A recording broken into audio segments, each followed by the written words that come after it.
Hello and welcome to the video.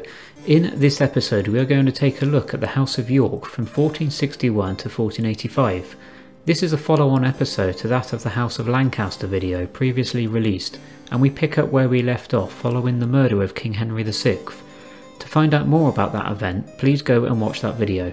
I will leave a link in the description. When Richard of York's son Edward the Earl of March was declared king in 1461, the English were well pleased, for he was tall, handsome, brave, charming and popular. After the struggles against Warwick and Margaret of Anjou, and with King Henry VI and his son both dead, Edward felt secure on the throne. Trade with Europe was revived and England became prosperous again. Edward was a skilled businessman and amassed a huge fortune from his own trading deals. Edward loved to be seen in public wearing the latest fashions, and treated all his subjects, baron or baker, with the same outgoing friendliness. Edward died of fever in 1483, the first king for many generations not to die in debt. He willed that the crown pass to his son Prince Edward, and that until he came of age his brother Richard the Duke of Gloucester should be protector. Edward V is at the centre of one of the biggest mysteries in English history.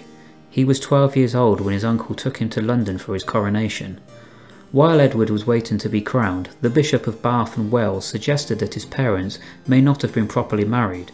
That made young Edward illegitimate, and an illegitimate child could not inherit the crown. Edward was disposed and the throne offered to Richard, who was crowned king in July 1483. After August that year, neither Edward nor his younger brother the Duke of York were ever seen again. Popular folklore has it that the two boys were smothered to death as they slept on the orders of Richard. We shall probably never know the truth. In Shakespeare's play Richard III, Richard is portrayed as a wicked hunchback who commits murder without a second thought. But most of the evidence shows that Richard was in fact an honest person, a good administrator, an able soldier and a faithful husband. How did this change of image happen? Richard was a Yorkist. The Lancastrians were now led by Henry Tudor, a great-great-grandson of John of Gaunt and a grandson of Henry V's widow, who had married Owen Tudor after her husband had died.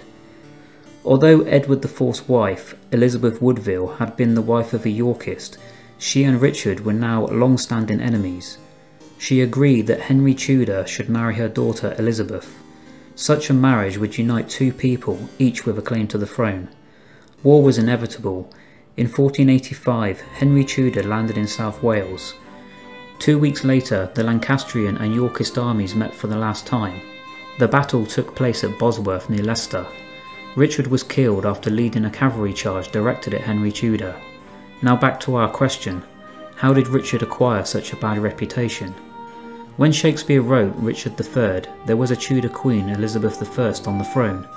Richard had been the enemy of the Tudors, so Shakespeare could not displease the Queen by showing Richard in a good light.